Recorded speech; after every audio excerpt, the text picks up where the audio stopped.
অবরুদ্ধ নিশীথ পর্ব সংখ্যা ৪১-৪২। লেখনীতে তেজস্মিতা মুর্তজা। গল্প পাঠে আমি অরোরা ইসলাম। অন্তুর মাথায় শুধু ঘুরছিল, আচ্ছা, পলাশ কি এই পৃথিবীতে একাই এমন নির্যাতনকারী? হামজা কি একাই ক্ষমতালোভী? আর জয়েরাই শুধু এমন শক্তিশালী সামাজিক ব্যক্তিত্ব? আর নেই? অন্তত বাংলাদেশে অসংখ্য রয়েছে। অন্তু এটা ভেবে নাক ছিটকাতো। এদের বাড়ির লোক কি করে? বউ মেয়ে এরা কি করে? রুখতে পারে না? ধারণাটা এত বাজেভাবে হারবে তা কে জানতো? সে নিজেও তো এতগুলো দিন এই বাড়ির বউ হয়ে এসেছে। পেরেছে নাকি ওই স্টোর রুম পেরিয়ে কাঠের দরজা ভেদ করতে, অথবা বাগানের পিছনে পাঁচিলের কাছে ওই লোহার গেটের ভেতরে ঢুকতে, হামজার বিরুদ্ধে বলতে, জয়কে থামাতে? বরং সে নিজেও অবরুদ্ধ বন্দী, রূপকথায় এভাবে মরতে মরতে বেঁচে আছে।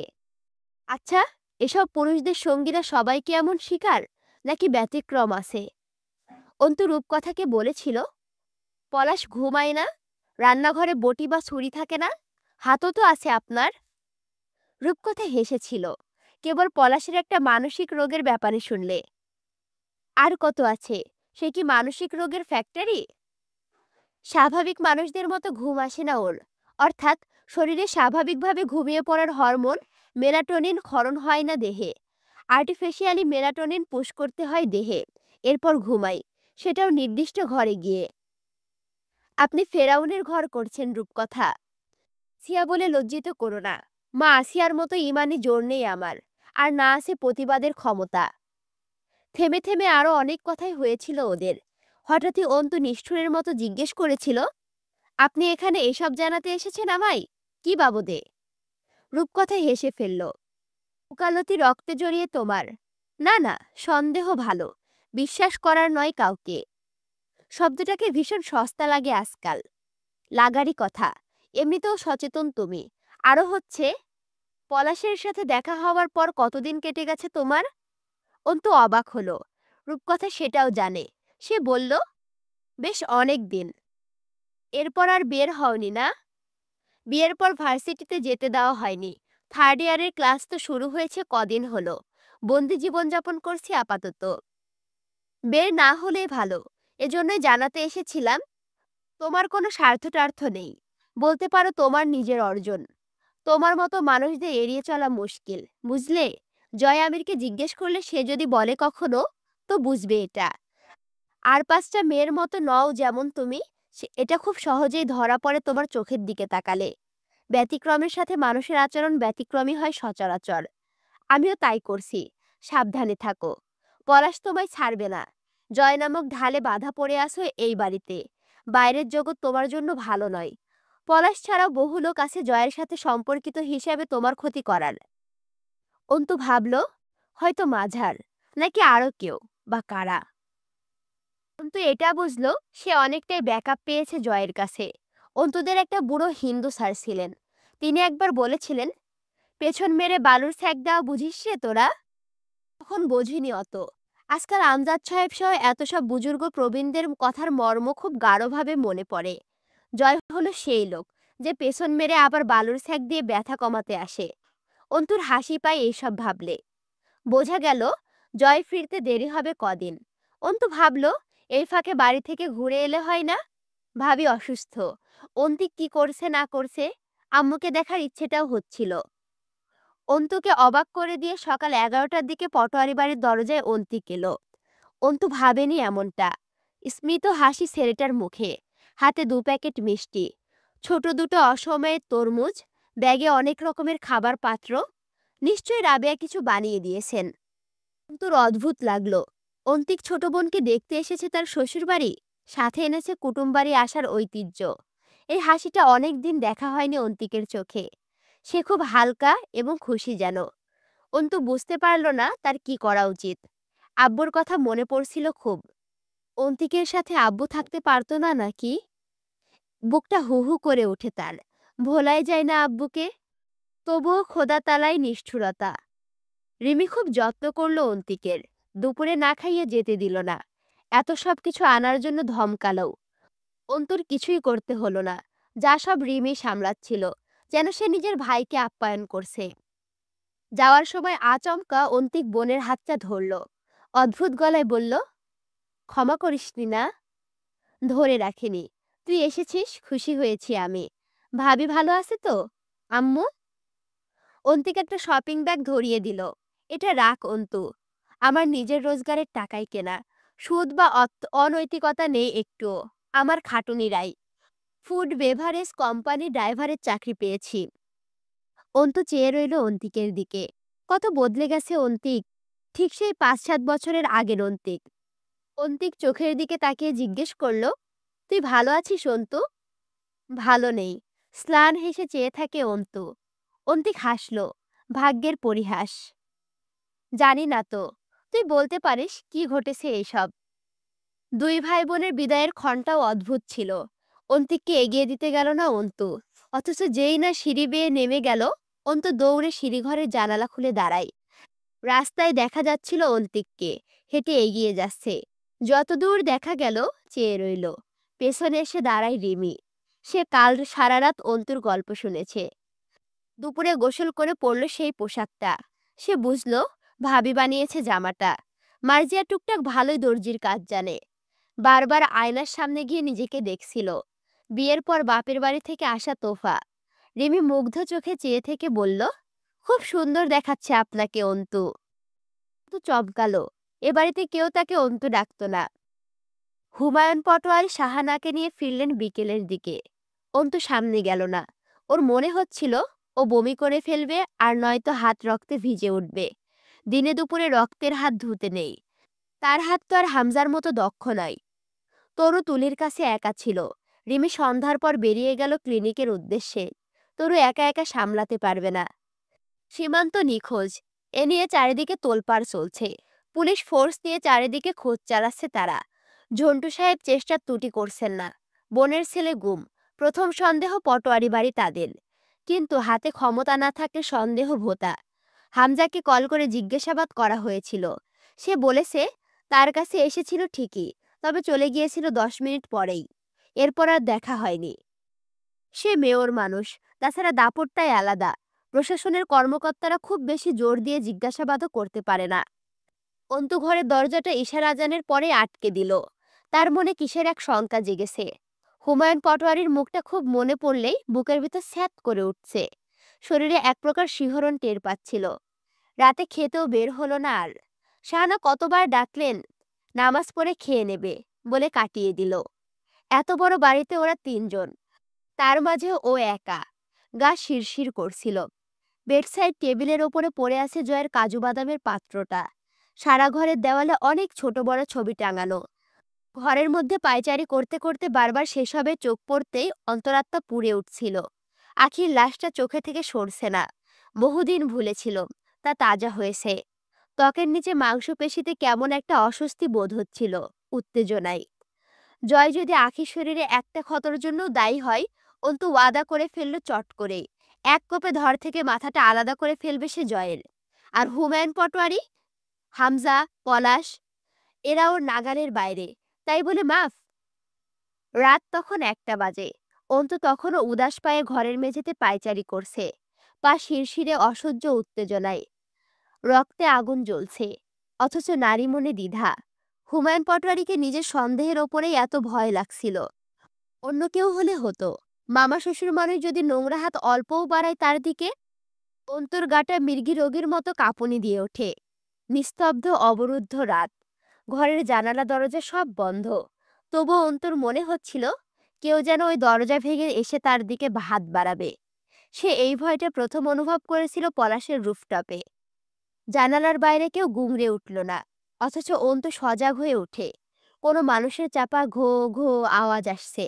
গা ছমছমে লাগছিল, যেন কেউ কোনো জীবন্ত কারো রক্ত পান করছে। জয়ের রুম সদর ঘরের শুরুর দিকেই। বাড়ির গরমটা আজব। বাইরে থেকে একরকম, ভেতরটা অন্য কিছু। অন্তুর মনে হলো নিচ থেকে গোঙানি বা ধস্তাধস্তির আওয়াজ আসছে। পরে ভাবল বদ্ধ ঘর, বাতাসের ঘাটতির কারণে এমন ভোঁতা আওয়াজ কানে বাজছে। দোতলার সদর দরজায় টোকা পড়ছে এবার। অন্তু সচেতন হলো। এই মাঝরাতে কে এসেছে? জয়। দ্বিধায় ভুগতে ভুগতে একসময় ড্রয়ার খুলে পছন্দ মতো একটা ড্র্যাগার তুলে নিল হাতে। ছোটখাটো অস্ত্রাগার বটে জয়ের রুমটা। দরজার সামনে গিয়ে মিনিট পাঁচেকে ওপাশ থেকে জবাব পেল না মন মতো। যতবার জিজ্ঞেস করলো কে, প্রতিবার অস্পষ্ট স্বরে শুনতে পেল খোলো। জয়, তুমি সম্বোধন ব্যাপারটা খুব গোলমেলে তৈরি করলো। ড্যাগার হাতে উঁচিয়ে ধরে দরজা খুলতেই কেউ একজন হুড়মুড়িয়ে ঢুকে দরজা আটকে তবে পেছন ফিরল। অন্তু তখনও ড্যাগার নিয়ে প্রস্তুত, অথচ আগন্তুকের মাঝে তাকে আক্রমণ করার কোনো তাড়া নেই।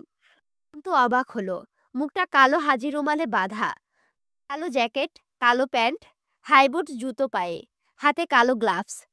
শরীরে শুধুমাত্র চোখ এবং মাথা ভর্তি ঘন চুল ছাড়া কিছুই দেখতে পাওয়ার উপায় নেই। চোখের মনি ডাইনিং স্পেসে ড্রিম লাইটের আলোয় জ্বলজ্বল করছিল। অন্তু পেছন ফিরে দেখল হুমায়ুন সাহেবের রুমের দরজা এখনো ভেতর থেকে বন্ধ। গভীর ঘুম। অন্তু শক্ত করে জিজ্ঞেস করল, কে আপনি? আগন্তুক ঠিক জয়ের মাফিক লম্বা। আশপাশ দেখে নিয়ে বলল, আপনি জয় আমিনের স্ত্রী। সঠিক ধরেছি? ভরাট স্বর, গমগমে তেজ যেন কণ্ঠের আগায়। অন্তু সে জবাব না দিয়ে বলল, আপনি কে? এভাবে ডাকাত অথবা আত্মীয়তায় মতো কারো অন্দরে প্রবেশ করাটা অভদ্রতা বোধহয়। তাহলে আমি আজ ভদ্রলোক নই। ভদ্রলোক হবার সুযোগ নয় এটা। পথ ছাড়ুন। উদ্দেশ্য না জেনে ভেতরে যেতে দেবার নয়। কে আপনি? জবাব দিন। উদ্দেশ্য জানলে যেতে দেবেন এমনটাও মনে করছি না। কেন এসেছেন এখানে? সোজা জবাব দিন। আমার মনে হয় না আপনি আসলে আমায় রোধ করতে চাইছেন, কারণ আপনি নিশ্চিত এতক্ষণে আমি আপনার বিশেষ ক্ষতি করব না। আর আপনি ছাড়া আপাতত বাড়িতে উপস্থিত আর কারো চিন্তাও বিশেষ নেই আমার মাঝে। হুঁশিয়ারি করছেন? ধারণা করছি। সময় কম হাতে, সরে দাঁড়ান। ভেতরে কি কাজ আপনার? আপনার মামা শ্বশুরের ঘর কোন দিকে? ঘরটা দেখিয়ে দিন। অন্তু ভুরু জড়ালো। তার ষষ্ঠ ইন্দ্রিয় তাকে কিছু ইঙ্গিত দিচ্ছিল যেন। আগন্তুককে তার কেন জানি ভয় লাগছিল না আশ্চর্যজনকভাবে। এত কড়া পাহারার পর লোকটা দোতলায় উঠে এসেছে, অথচ কোনো আক্রমণাত্মক অভিব্যক্তি নেই। আজব। আগন্তুক অন্তুকে বলল, আসুন আমার সঙ্গে। হুমায়ুন সাহেবের দরজার সম্মুখে দাঁড়িয়ে বলল, ডাকুন। অন্তু ডাকল। আগন্তুক দরজার সামনে থেকে সরে একপাশে দাঁড়ালো। যেই না হুমায়ুন সাহেব দরজা খুললেন, অমনি পা বাড়িয়ে ভেতরে ঢুকে পড়ল হুড় হুড় করে। হুমায়ুন সাহেব চমকে বলল, কে রে? কে তুমি? কে? কে? কে ওই টার্মিন? বসুন চাচা, উত্তেজিত হবেন না, ভেতরে এসে বসুন। সাহানা হইচই শুরু করে দিলেন। আগন্তুক বলল, চাচিমা, আপনি ব্যস্ত হবেন না। আমি অসময়ে এসেছি ঠিকই, তবে আমার কাছে এটাই সময়। হুমায়ুন সাহেব তাকিতুকি করছেন, বোধহয় অস্ত্রশস্ত্র কিছু খুঁজছেন। আগন্তুক বলল, আমি একটা গল্প শুনতে এলাম আপনার কাছে। আল্লাহ পাক আমাকে সবর দিয়েছেন, আমি তার কাছে আরো সবর প্রার্থনা করছি। যা জিজ্ঞেস করব কোনো রকম শিরোনাম বা অজুহাত ছাড়া বলে যাবেন। কে তুমি? আজ পরিচয় থাক। আখিরাতে জাহান্নামে যাবার পথে আমার আপনার আবার দেখা হবে। মৃত্যুর আগে কিছু মহাপাপ আর কুফুরি করে মরব আমি। জাহান্নামের দিকে এগিয়ে যাওয়ার পথে পরিচিতি সহ অনেক আলাপ হবে। আপাতত মূল কথায় আসি। অন্তু অবাক হয়ে গেল। হুমায়ুন সাহেব দরদর করে ঘামছেন। পাপ তার চোখে মুখে চামড়ার মতো দৃশ্যমান হয়ে উঠেছে। কে এই আগন্তুক? বিছানায় বসে শান্ত স্বরে জিজ্ঞেস করছে। মুমতাহিনাকে এই বাড়িতে মারা হয়েছিল, তাই তো? হুমায়ুন সাহেব হাত দিয়ে ঘামাত্মক মুখ মুছলেন। সাহানা স্বামীর কাছে এগিয়ে গিয়ে বাহু চেপে ধরলেন। আগন্তুক ফের বলল, কি হয়েছিল মুমতাহিনার সাথে আসলে? আপনি কখন গিয়েছিলেন ওর কাছে? অন্তু পাথরের মতো দাঁড়িয়ে রইল। মুমতাহিনা ওরফে আখি। এটাকে তাহলে মুমতাহিনার ভাই? কিন্তু সে তো মরে গেছে। কি সুন্দর নামটাকে জানোয়ারের দল বিকৃত করে রেখে দিয়েছিল। কোরআনুল কারিমে একটা সূরা আছে মুমতাহিনা নামে। হুমায়ুন সাহেব মুখ খুলছিলেন না। এক পর্যায়ে আগন্তুক উঠে দাঁড়িয়ে পিস্তলটা ধরল ঠিক হুমায়ুন সাহেবের গালের ভেতরে। ট্র্যাগারে বারবার ছটফটাতে হাত রেখে আবার সরিয়ে নিচ্ছিল। শাহানা চিৎকার চেঁচামেচি শুরু করেছিলেন। আগন্তুক অনুরোধ করল, চাচিমা, আপনি চিৎকার করবেন না। আমার হাতে সময় কম, রাত ফুরিয়ে আসছে। আমি কিছু জানতে এসেছি, তা উনি বলছে না। সময় কেটে যাচ্ছে, এভাবে ছাড়া উপায় নেই। আমি আপনার কোনো ক্ষতি করব না। আল্লাহর ওয়াস্তে চিৎকার করবেন না, এইটুকু রহম করুন। মুমতাহিনাকে যখন আনা হলো এখানে, তার আগে তাকে পলাশের হোটেলে রাখা হয়েছিল। এখানে আনার পর বেশ কিছুদিন আটকে রাখা হলো। মেয়েটা চমৎকার মায়াবতী ছিল, যেন অ্যারাবিয়ান সংস্কৃতি থেকে উঠে আসা কোনো শাহজাদি। লম্বা হাতার ঢিলে পোশাক, চুলগুলো দেখা যেত না কখনো। ওড়না মাথায় থাকতো সবসময়। ওকে রোজ খাবার দিতে যাবা এবং দেখাশোনার দায়িত্ব হুমায়ুন সাহেবের ছিল। বাড়ির মেয়েদের কিছু জানানো যাবে না। জয় তখন ঢাকাতে, তার সামনে মাস্টার্স পরীক্ষা। হামজা সারাদিন বাইরে থাকে, বিভিন্ন কাজে। হুমায়ুন সাহেব যেতেন তিনবেলা বাড়ির গ্রাউন্ড ফ্লোরের নিচের ঘাটিতে। স্ত্রীর থেকে বিপত্নিক হয়ে গিয়েছিল স্ত্রীর রোগের জন্য, কিন্তু পৈশাচিক পুরুষত্ব কি বাদ মানে? এমনও হয়েছে রোজ ২-৩ বার তিনি ধর্ষণ করেছেন মুমতাহিনাকে। তবুও মেয়েটা বেঁচে ছিল কোনো রকম, তাকে বাঁচিয়ে রাখা হলো। কিন্তু পলাশের হোটেল থেকে ওই চাঁদের টুকরো কিশোরী অক্ষত চলে এসেছে। পলাশ সুযোগ পায়নি তাকে নষ্ট করার, পাগলামি করার। পলাশ চুপচাপ বসবে? কেন বসবে? সেও গেল শেষবার ১৬ বছরের সে অর্ধমৃত মুমতাহিনার কাছে। এরপর আর মুমতাহিনাকে দৈব বলেও বাঁচানো সম্ভব নয়। অন্তঃশরীরটা থরথর করে কাঁপছিল সেসব শুনে। মুমতাহিনার লাশ নীলচে হয়ে উঠেছিল। কতদিন পর লাশ ছেড়েছিল কে জানে, অথচ অচেনা যুবক জমাট বরফের মতো শীতল। আগন্তুক সে। রাতে হুমায়ুন পটোয়ারির বুকে কম বেশি ৭০টা ছুরি আঘাত করেছিল। তাকে থামানোর উপায় নেই, থামানোরও কেউ নেই। অন্তু এক দৃষ্টিতে চেয়ে দেখেছিল যুবকের খুবলে খাওয়া। রক্তে ছুটে এসে ২-১ ফোঁটা শরীরে রাখতেই শরীরটা শিহরণে রোমাঞ্চিত হয়ে উঠেছিল। জয় ভুল বলে না, মানুষের শরীরের রক্ত কখনো কখনো অমৃত সুধার মতোও লাগে। অন্তু ভাবছিল, এত সন্তুষ্টিদায়ক দৃশ্য সে আগে দেখেছে জীবনে। হুমায়ুন সাহেবের যকৃত এবং হৃৎপিণ্ডের টুকরোগুলো ছিঁড়ে ছিঁড়ে ছুরির ডগায় উঠে এসেছিল। অন্তু তৃপ্তির সাথে দেখছিল তা, বুক ভরে নিঃশ্বাস নিচ্ছিল।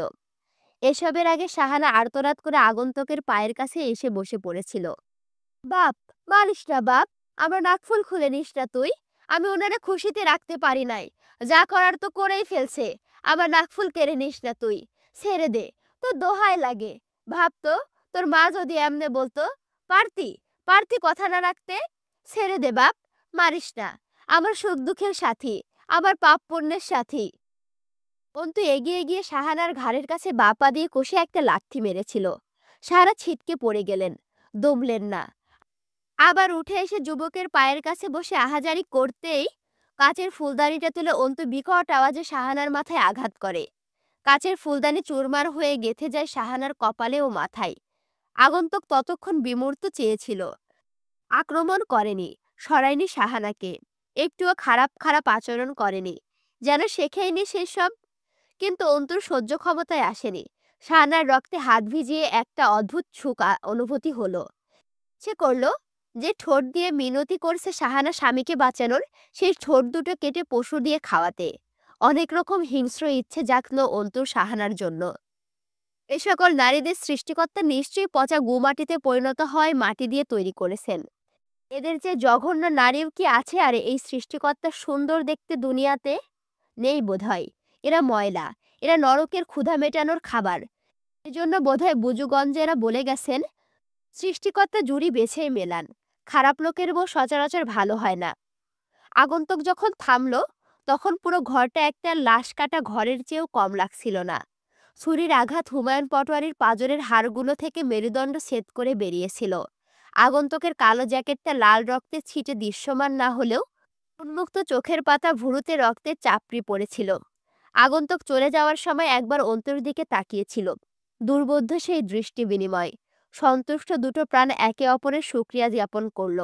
বোঝা গেল না, ওই চোখ দুটো অন্তু ভুলবে না কখনো। মুখটা দেখা হলো না, জানা হলো না পরিচয়, হলো না বিশেষ কথা। তবুও তারা খুব পরিচিত একে অপরের। তাদের মানসিকতা এবং পথ তো একই। সকালে দেখা গেল ওয়ার্কশপের সামনে এবং বাগান ধরে ছেলেদের যে আবাসিক একতলা বিল্ডিংটা আছে, সেখানে লাশ বিছিয়ে আছে। ধ্বংসলীলা চলতেছে অন্ধকার এক অবরুদ্ধ রাতে। ঢাকায় সম্মেলনের জোরে রোডে ঘাটে হানাহানি তো চলছেই। আবারও জামায়াত ইসলামীর কয়েকজনের ফাঁসির রায় কার্যকর হলো। দেশে উত্তাল শিবির গোষ্ঠী। বিরোধী দলের নেতৃবর্গ তখন অবরুদ্ধ আছে। কতজনের মৃত্যুদণ্ড জানান দেওয়া হলো, কতগুলো গোপন হলো, সে খবর রাখল কে? জনগণ তখন নিজেদের জীবন নিয়ে অতিষ্ঠ। চারিদিকে হাহাকার। রাজধানীর জনজীবনে শোক লেগেছে। মাসের হিসেবে তখন দেশে শতাধিক লোক মরে। আসলে কত মরে জানে কে? মেধাবী ছাত্ররাও নজরে পড়ছিল তখন। গণপিটুনি, গুলি করে মরা অথবা না জানা সব মরাদেহ উদ্ধারের রোজকার কাহিনী। তখন দেশটা সন্ত্রাসদের, তখন দেশটা ক্ষমতাসীনদের ও বিশৃঙ্খলা রাজত্ব বন্দি গোটা দেশটা। সেসব ছেড়ে হামজা ও জয়কে দিনাজপুরে ফিরতে হলো। জয়ের পায়ের গোড়ালিতে ব্যান্ডেজ, হাতের কনুইতে টেপ মারা, ভুরুর ওপরে কেটে গেছে। হামজার ডান হাত মারাত্মক আহত। তারা পৌঁছালো ঈশার নামাজের পর। শাহানা হাসপাতালে, অবস্থা খারাপ। তুলি অসুস্থ অবস্থায় চলে এসেছে বাড়িতে। বাড়ি ভর্তি লোকজন আর পুলিশ, কিন্তু কোথাও অন্ত নেই। জয় ঘরে ঢুকতে হতবাক হয়ে গেল। মেয়েটা কোথাও গেছে? মামার লাশের পাশে পুলিশ সহ বিভিন্ন গভর্নমেন্ট এজেন্সি থেকে লোক এসেছে। মেয়রের বাড়িতে মেয়রের তারই বাবারই এমন নৃশংস হত্যাকাণ্ড। সেই সব ফেলে জয় ছুটল অন্তুকে খুঁজতে। গালির খই ফুটছে মুখ দিয়ে। এই অসময়ে হয়রানি না করলেই না। অন্তুদের বাড়িতে গিয়ে যখন জানল অন্তু যায়নি সেখানে, তখন টনক নড়ল, বকে উঠল, শালির মেয়ে পেরেশানি ছাড়া আর কিছুই করলো না জীবনে। কোথায় যেতে পারে? এমন কোনো জায়গা নেই যেখানে অন্তুর মতো ঘরবন্দি মেয়ে যেতে পারে। হন্য হয়ে চারিদিকে খুঁজল। কোথায় খুঁজবে এই রাতের বেলা মেয়েটাকে? মাথা গরম হয়ে উঠছিল। গোটা শহর ঘুরল। এতক্ষণ উত্তেজনা শেষে চট করে মাথায় এলো, খুনি অন্তুর কোনো ক্ষতি করেনি তো? ঘড়িতে রাত 12টা। শেয়াল আর ঝিঝি পোকার ডাক কবরস্থানের এই নিশুতি নীরবতায় গা ছমছমে একটা পরিবেশ তৈরি করেছে। জয় খাদেমকে খুঁজে পেল না। শরীরের ব্যথাগুলো টনটন করছে। শরীরটা ছোট হয়ে গেছে। ক্ষত বেশি এই জীবনে। এমন কোনো স্থান কি বাকি আছে যেখানে ক্ষতর দাগ নেই? জয় হুটহাট ভাবে, গায়ের ব্যথার কথা আরমিন জানলে এখন কি বলতো? নিশ্চয়ই বলতো, কর্ম অনুযায়ী ফল পেয়েছেন। আঘাত কেউ অকারণে করেনি নিশ্চয়ই আপনাকে। দীর্ঘশ্বাস গোপন করে এদিক ওদিক তাকালো। এখানে না পেলে কোথায় খুঁজবে? মনে মনে ঠিক করলো, দেখা হওয়া মাত্র কানসারার উপরে কষে একটা ঘুষি মারবে। এখানে এলেও আসলে যে এখানে আসার উদ্দেশ্যে বাড়ি থেকে বের হয়নি এটা নিশ্চিত সে। কবরস্থানের গেটটা এত রাতেও খোলা। জয় সন্দেহ মাফিক এগিয়ে গিয়ে আশানুরূপ দৃশ্যটা দেখল। অন্তু কবরস্থানের গেটের কাছে হাঁটু ভেঙে বসে অনুরোধ করছে খাদেমের কাছে, চাচা, একটাবার আব্বুর কবরের কাছে যেতে দিন। আমি আব্বুর সাথে দুটো কথা বলেই চলে আসব। দোয়া এখানে দাঁড়িয়েই করব, কথা দিচ্ছি। পেছন থেকে অন্তুকে চিনতে একরতিও ভুল হলো না জয়ের। দম ছাড়ল এবার। অবুজের এই আবদারের খাদেমে ব্যথিত কণ্ঠে বললেন, মারে, এত করে বলা লাগতো না আমারে, কিন্তু কবরের সীমানায় তোদের মায়ের জাতদের ঢুকতে নেই যে। অন্তু ঝরঝর করে কেঁদে ফেলে। জয় গিয়ে সামনে বসল।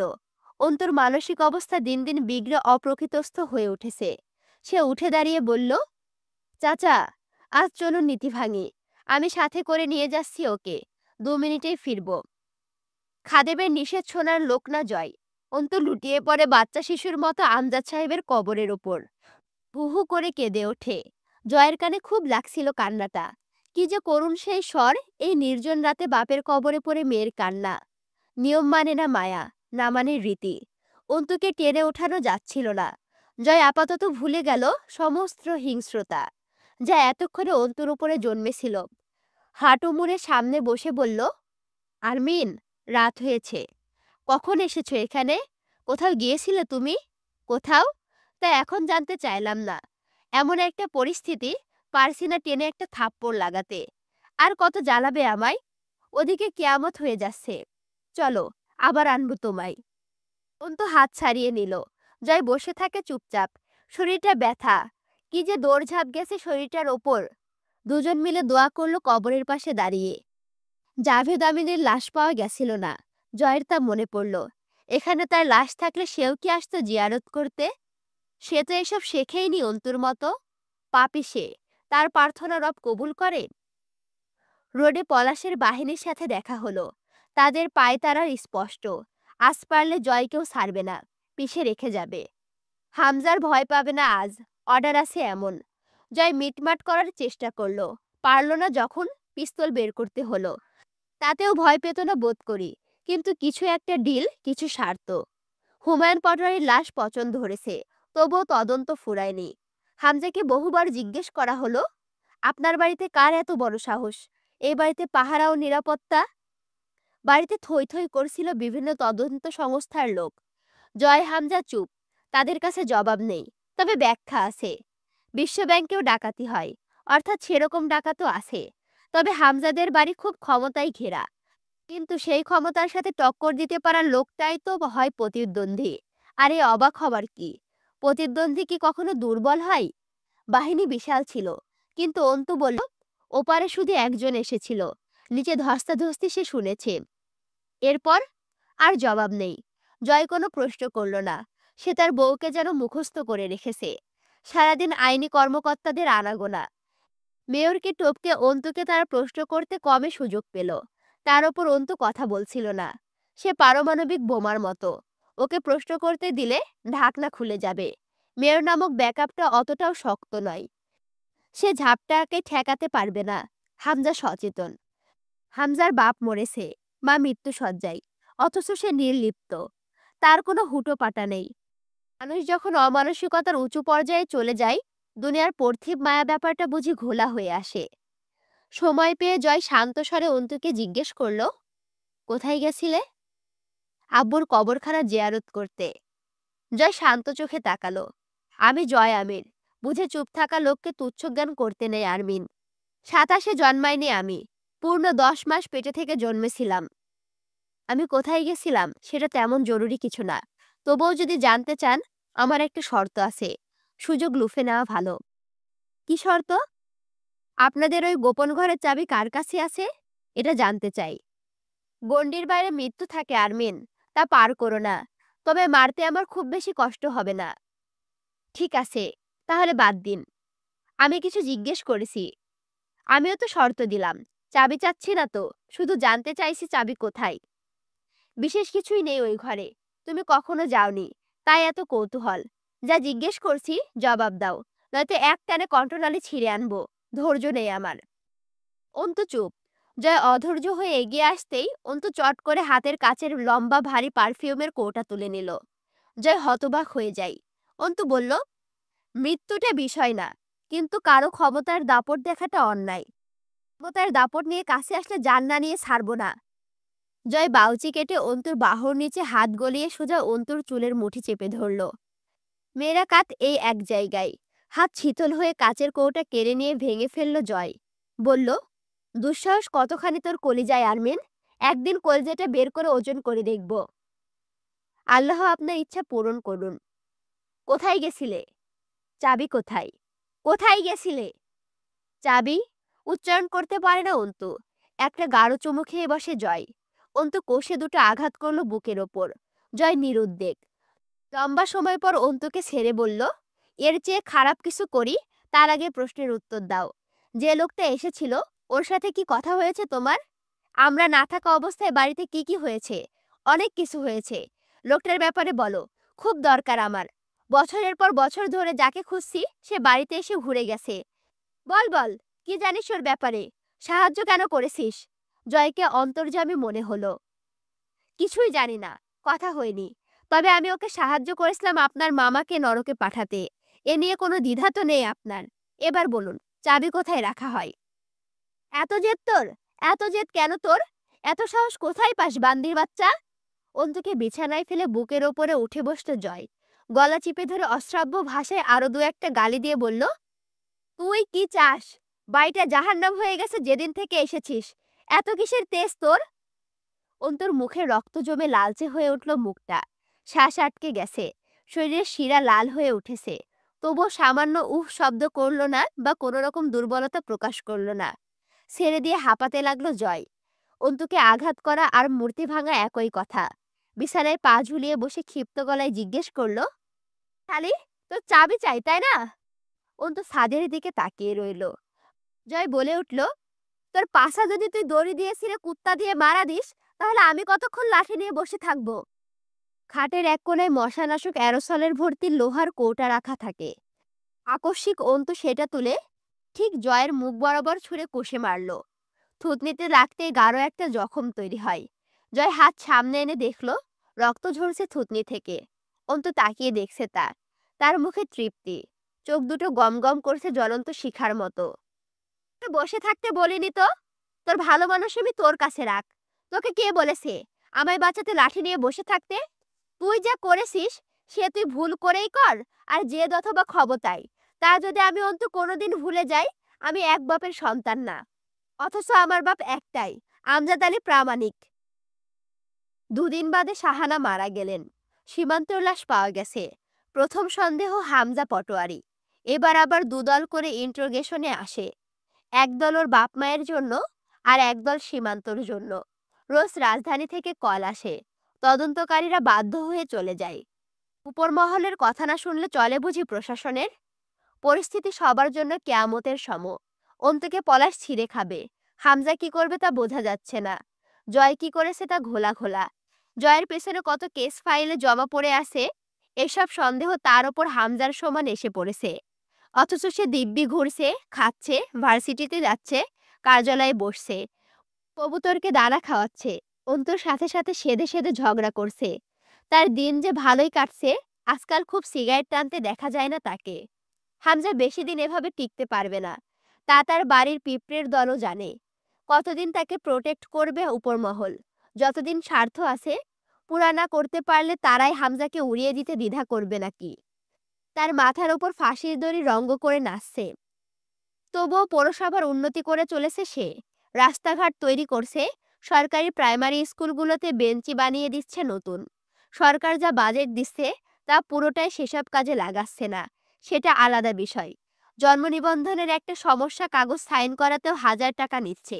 রাস্তাগুলো বছর না ঘুরতে পিচ উঠে গর্ত তৈরি হবে, সেসব আলাদা বিষয়।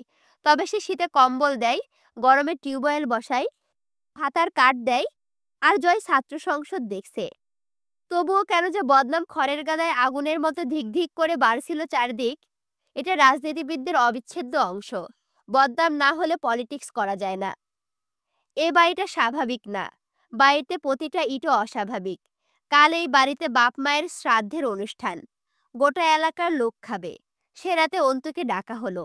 হামজা প্রশ্ন করলো, আম্মাকে তুমি আঘাত করেছিলে? হ্যাঁ। আর আব্বুকে? ওই লোকটা। চিনতে পারোনি তাকে? না। লম্বা ছিল? হ্যাঁ। আর? আর কিছু দেখতে পাইনি, মুখ বাঁধা ছিল। তবুও সাহায্য করলে? আমি সাহায্য করেছি তা কি করে বলছেন আপনি? তুমিও বোকা না আরমিন, আর আমিও হামজা পটোয়ারি। তাহলে তো সব ধারণাই আছে আপনার, আর জিজ্ঞেস করছেন কেন? তবে তোমার ধারণা নেই নিজের অবস্থা সম্বন্ধে? না না, আছে। আছে বলেই তো কিছু মনে হয় না। দেখুন, মানুষের দুর্বল ক্ষেত্র দুটো, শরীরের ব্যথা আর সর্বশেষে প্রাণটা। কিন্তু মেয়েদের দুর্বল ক্ষেত্র তিনটা, ইজ্জত, শরীরের ব্যথা আর সর্বশেষ মৃত্যু। বাহ্যিকভাবে আমার সম্মান নেই, তা রাখেননি আপনারা, ঠিক? কিন্তু আসলে তো আছে, আর সেটা রক্ষা করতে আমার কোনো মতো শ্বাস চলাই যথেষ্ট। আজ আমি আর বোধহয় সেই পলাশের রুফটপের অন্ত রইনি, মেয়র সাহেব। আর রইল মরণ, ওটা তো শখে শখে কবুল। এটা কোনো জীবন হলো? সি। হামজা জয়কে বলল, তোর বইয়ের পড়ালেখাটা বন্ধ করে দে। এত না পড়লেও চলবে, যথেষ্ট শিক্ষিত হলো। এখন সংসার সামলাক, সংসারে কাজও বাড়বে, একটা বাচ্চা কাচ্চা নিয়ে নে। অন্তুর অন্তরাত্মা কেঁপে উঠল। হামজা ভয়ানক সে জানে, কিন্তু শান্ত মানুষের ভয়াবহতা ঠিক কতটা ভয়ানক হতে পারে? পড়ালেখা না করা, জয়ের সংসারে জয়ের বাচ্চা পালন করা, এর চেয়ে বড় দুর্বলতা নেই তো। না নেই আর কোনো কিছু অন্তুর। হামজা ঠিক তা পয়েন্ট করেছে। অন্তু আজ সত্যি ভয় পেয়ে গেল আরেকবার হামজাকে। কঠিন ভয়। চোখে মুখে সেই ভয় ফুটে উঠল। সে পাগলের মতো পেছন থেকে ডেকে উঠল, মেয়র সাহেব, পড়ালেখা বন্ধ করে আপনি আমাকে আটকে রাখতে পারবেন বলে মনে করেন? হামজা পেছন ফিরে সুমিষ্টি হাসে। শুধু তোমায় বাঁচিয়ে রেখে আমি শেষ অবধি অনেক কিছুই করব আরমিন। চোখ দুটোর যত্ন নাও, দেখতে হবে সেসব। বিশাল ডুপ্লেক্স বাড়ি, কাচের সমারোহ চারিদিকে। সুস্থ চোখে অভিজাত্যের কমতি চোখে পড়ার অবকাশ নেই। দেয়ালগুলো অবশ্য রোজ আওয়াজহীন চিৎকারে বলতে চাই, আমি অমুকের রক্তের বদলে আদায় করা টাকাই কেনা। অথবা কোনো আসবাব হয়তো অভিমান করে স্বীকার করে না, ওটা কেনার টাকা পলাশ ও বউ ছিনিয়ে নেওয়ার ভয় দেখিয়ে আদায় করে নিয়েছে। মেঝের টাইলসগুলো অবশ্য বলে না মুখে, আমার মূল্য অমুক মুদি দোকানদারের সারাদিনের পরিশ্রমের টাকা চাঁদেবাজিতে খোয়া হয়ে পয়সা কেনা। ওরা জড়বস্তু, ওরা এসব কেন বলবে? পলাশ হেলে দুলে ঢুকলো হল রুমে। তার কানে এইসব চিৎকার মধুর ঠেকে। আজ মদ টদ খেয়ে আসেনি। সোফায় বসে চেঁচালো, রূপ, রূপ, নিচে আয়। রূপকথা এসে জিজ্ঞেস করলো, কিছু লাগবে তোমার? হুঁ, পাশে বস। রূপকথা জানে পলাশের কি লাগবে। কিছু প্রশ্নের উত্তর। পলাশ রূপকথার ঘাড়ে মুখ থুবড়ে আছোয়া হয়ে বলল, পটোয়ারিদের বাড়িতে গেছিলি কেন রে? একা একা ভালো লাগে না বাড়িতে, তাই তো? রূপকথা চোখ বুঝল। আমায় মেরে ফেলো না কেন? তোমার নিষ্ঠুরতা আজকাল ব্যথাও দেয় না আমায়। ধুর, মারবো কেন? ছোটবেলা থেকে ভালোবাসি তোকে। এতদিনের ভালোবাসাই কেউ একবারে মারে? ঠিক বলেছ, রোজ মারতে হলে একবারে মারা উচিত নয়। কিন্তু তুই তো আমায় মারতে চাস, এটা জেনে কষ্ট পেলাম। আমি তো খারাপ না। না, আমি মারতে চাই না তোমায়।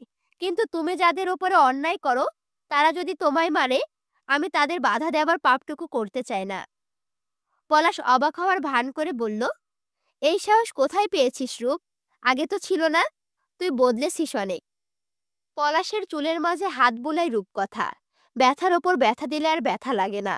আমার মনে হয় তাই হয়েছে। আমার মনে হয় ধৈর্য ফুরিয়ে গেছে, অথবা পাগল হয়ে গেছি। কি সুন্দর দেখতে লোকটা। চোখ, নাক, চুলের বাহার। সুদর্শন স্বামী রূপকথার।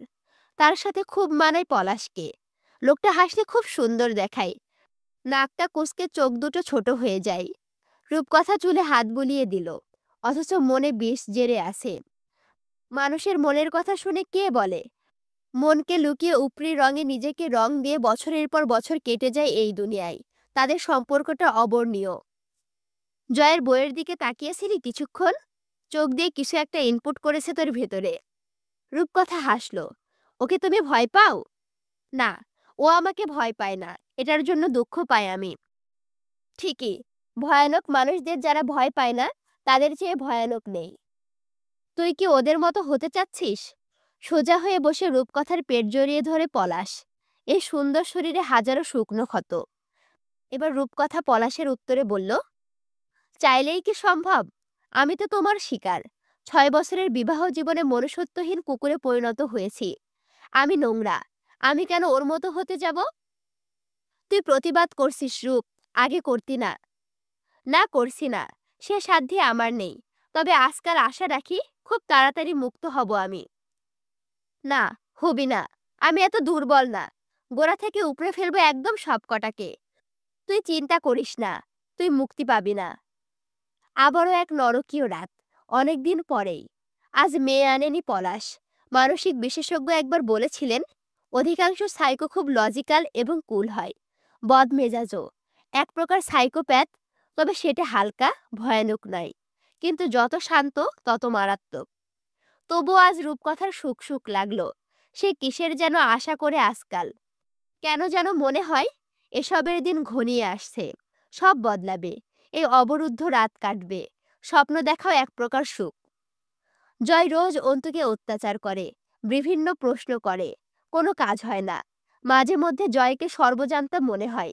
মানুষের আন্দাজ শক্তি কতটা প্রখর হতে পারে। জয় যেমন সেদিন চট করেই বলল, পলাশের বউ এসেছিল বাড়িতে। অন্তু চুপ। জয় বলল, এসে কি বলে গেছে? আপনি তো সব জানেন। আপনার সব ধারণা শতভাগ মিলে যায়। এত তীক্ষ্ণ বুদ্ধিমত্তা নিয়েও আমি আপনার কাছে কৃতজ্ঞ। অতীত ভুলিনি, সেটা আলাদা বিষয়। সেটা বড় কথা না। বড় কথা হলো, আমি জানি আপনি সব জানেন। আমার এমন কোনো প্রশ্ন নেই যার উত্তর আপনার কাছে নেই।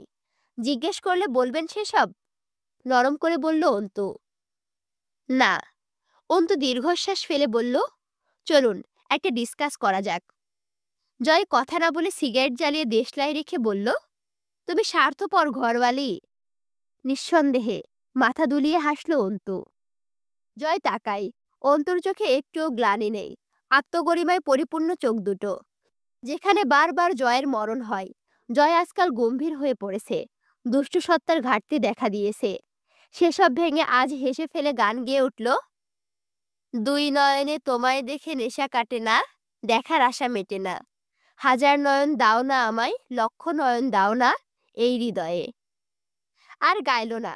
চট করে থেমে গেল। অন্তু নির্লিপ্ত। জয় কাছে এগিয়ে এসে দাঁড়িয়ে মন্ত্রপুতের মতো চোখের ভাব করে বলল, আমার কাছে যদি একটা মন থাকতো না, পাক্কা তোর ওপর পিছলা খেত আরমিন। অন্তু নির্বাক মুখে চোখ ফেরায়। আল্লাহ বাঁচাইছে। ভাগ্যিস নেই। জয়ের মুস্কি হাসির দমক বাড়ল। ভাগ্যিস নেই। গা দুলিয়ে হাসলো অপলক চেয়ে থেকে। অন্তু প্রসঙ্গ বদলায়। আপনি খেয়াল করেছেন কিনা জানি না, এত কিছুর পরেও কিন্তু মুস্তাকিন মহান এ বাড়িতে এলো না। এত সব তদন্ত সংস্থার মেলা হলো বাড়িতে। পিবিআই ডিপার্টমেন্টের কত কর্মকর্তা এলো গেল, অথচ সে আসেনি একবারও। বিয়ের পর তাকে একবারও দেখিও নি। বিষয়টা ঘাপলা লাগে না আপনার? না, লাগে না। লম্বা একটা টান দিয়ে ধোয়াটুকু গিলে ফেলল। অন্তু অনেকক্ষণ ভুরুকুসকে তাকিয়ে দেখল। কোনো কথা বলতে পারল না হতবিহলতায়।